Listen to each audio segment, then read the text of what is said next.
Et nous sommes de retour sur Direct Investisseur. Nous accueillons en duplex Nicolas Chéron, stratégiste de marché chez CMC Market France. Bonjour Nicolas. Bonjour Lucie, bonjour à tous. Alors ce matin, on parle avec vous tout d'abord de l'indice allemand, le DAX, qui, comme le CAC 40 et comme beaucoup d'indices, a fortement chuté ces derniers temps. Et là, ce matin, eh bien, on se reprend. On est en train de remonter progressivement. On est en hausse de 0,61%. Est-ce que ça veut dire qu'il y a un petit potentiel haussier aujourd'hui, peut-être sur l'indice allemand? Ah ben ce n'est pas pour aujourd'hui Lucie, c'est pour les 15 prochains jours. Ah oui. C'est le fameux début du rallye de Noël. Vous y croyez? Bah écoutez, tout simplement, je crois en les statistiques. Pour tous ceux qui font de l'analyse technique, c'est regarder dans le passé ce qui s'est passé pour voir s'il y a des patterns, des choses qui se ressemblent. Ce que je constate tout simplement, c'est que le DAX a perdu 7-8% ces 15 derniers jours, alors qu'il avait gagné 7-8% les 15 jours précédents. Donc en fait, le DAX sur un mois est revenu plus ou moins à zéro. Il est peut-être à -1, -2%, mais rien de dramatique.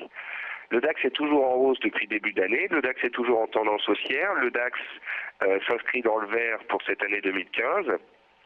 Il a en début du mois de décembre consolidé et il a fait exactement ce qu'il avait fait en décembre 2014. En 2014, je vous rappelle que nous avons l'Eurostoxx, le CAC et le DAX qui perdent de 8 à 10% en début de mois sur 15 jours.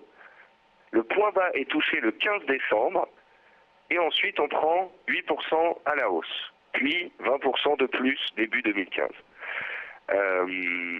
Donc là, Lucie, la question est la suivante. Est-ce que c'est aujourd'hui, est-ce que c'est demain? J'ai l'impression qu'aujourd'hui, en tous les cas, les acheteurs sont déjà là. Aujourd'hui, nous sommes le 14 décembre, donc statistiquement, ça commence maintenant, le rallye de Noël, le lundi de la 3e semaine de décembre. Il y a aussi les possibilités d'après lesquelles on pourrait retester les zones actuelles mercredi avec la Fed, bien évidemment, le rendez-vous de la semaine, voire le rendez-vous du mois. Mais par rapport en tous les cas à tout ce que je vous ai présenté, puisqu'on a déjà parlé de ce concept de rallye de Noël en amont lors des 2 dernières semaines, pour l'instant, tout se passe comme prévu. Nous avons perdu 8%, nous sommes revenus sur les supports de moyen terme, nous les avons touchés, ils sont réactifs. Il faudrait qu'en début de semaine, on arrive à continuer de rester en hausse et de reprendre 1 ou 2% avant la Fed. La Fed fera tout ce qu'elle pourra comme d'habitude puisque c'est une banque centrale pour que ça se passe bien pour la fin de l'année. Et je pense donc que revoir 4900, 5000 sur le CAC en fin d'année ou revoir 11 000, 11 200 points sur le DAX en fin d'année n'est absolument pas impossible et c'est au contraire totalement concevable. Aziz, là sur le DAX, là, donc on remonte progressivement. On a eu en effet cette chute, comme sur le DAX d'ailleurs. On peut prendre position à quel niveau et viser quel objectif selon vous? Alors, c'est vrai que la stratégie de Nicolas, on en avait parlé depuis quelques semaines et il annonçait déjà ce fameux point bas qui pourrait avoir lieu justement aux alentours de la fin de semaine dernière pour donner lieu à un début de rallye en ce début de semaine. Alors là où je serais peut-être un peu plus prudent, moi sur le DAX, c'est que j'attendrai le dépassement d'une zone, on n'en est plus très loin, vers les 10 450 points dans un premier temps, pour jouer peut-être 200 points de hausse vers les 10 680. La vraie zone transitoire qu'il va falloir dépasser pour éventuellement avoir un peu plus de probabilité d'avoir ce rallye de fin d'année, c'est les 10 600, 10 650. On a une zone de résistance, ça correspondrait éventuellement à cette zone des 4 730 sur le CAC 40. Si on arrive à réintégrer ces zones-là, effectivement, on peut avoir un rallye de fin d'année qui pourrait nous porter plus haut, voire de retour sur les 4 900, 5 000 points sur le CAC et sur les 11 000, voire 11 500 points sur le DAX. Alors, pour l'instant, on a des signaux qui sont positifs. On voit néanmoins que les vendeurs résistent bien, notamment aux alentours des 4600, 4630 points sur le CAC, 10 450, 10 500 points sur le DAX. On va surveiller ce point. Moi, je les surveille pour l'instant. On en a parlé avec Nicolas à plusieurs reprises. C'est un scénario que je garde en tête également, que je vais surveiller. On va attendre juste la validation du dépassement de certains niveaux.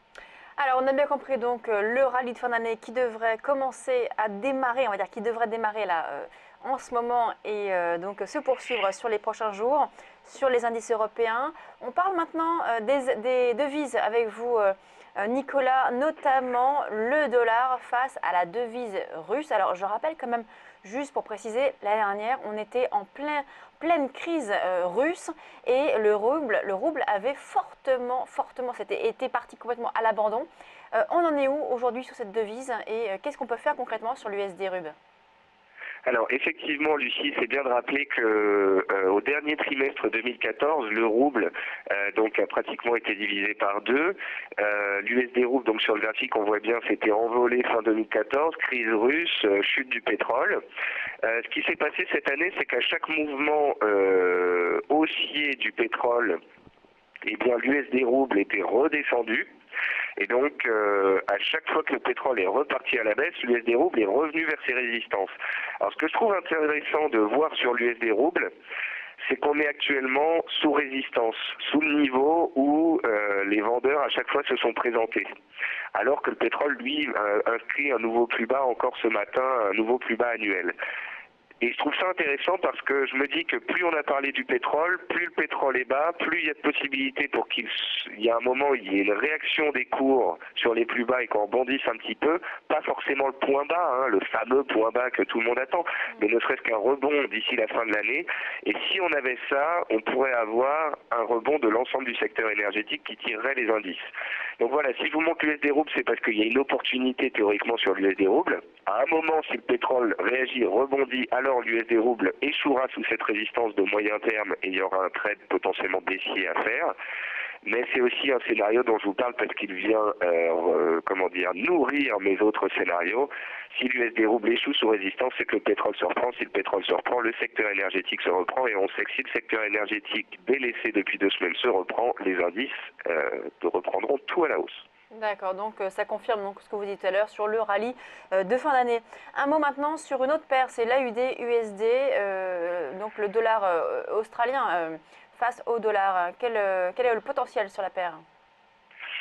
Eh bien, le potentiel est très attractif sur l'AUD si un retournement de moyen terme se valide. C'est une paire qui a perdu 3000 points, qui était au-dessus de la parité il y a 2 ans et qui est à 0,72. C'est une paire qui a beaucoup baissé à cause de la baisse des métaux et au ralentissement chinois. Sauf que ce mois-ci, qu'est-ce qu'il s'est passé en termes de chiffres chinois ? Eh bien, la production industrielle a connu une forte accélération de 6,2%, la plus grosse depuis juin. Depuis le début de l'année, les investissements en Chine ont progressé de 10%, les ventes au détail de 12%, les prêts aux entreprises chinoises sur un mois là, viennent d'augmenter de 35%.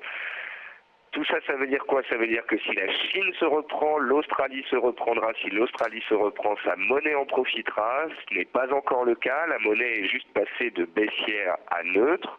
Mais comme d'habitude, je ne vous parle pas d'une monnaie au moment où elle donne son signal, mais en amont. Pour moi, l'AUD est sur support et il est intéressant de s'y intéresser dès maintenant. Et en cas de cassure de résistance vers les 0,7380, 0,74, un signal haussier serait validé, un retournement serait alors envisagé et il y a des objectifs haussiers à 300, 400, 500 points qui pourraient être visés. Donc là, selon vous, on peut rentrer sur les cours actuels et viser donc la hausse de la paire, hein, c'est bien ça?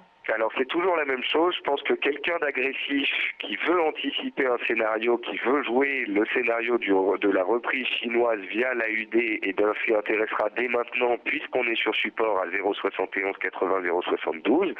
Donc une personne, on va dire, qui a un scénario et qui est plutôt agressive dans son fonctionnement et aura tendance à peut-être passer à l'achat maintenant. Quelqu'un de plus prudent qui attendra que le scénario se valide, lui attendra la cassure des 0,73, 0,74. Merci. 0,7380, 0,74 précisément. Merci beaucoup Nicolas Chéron, donc stratégiste de marché chez CMC Market France.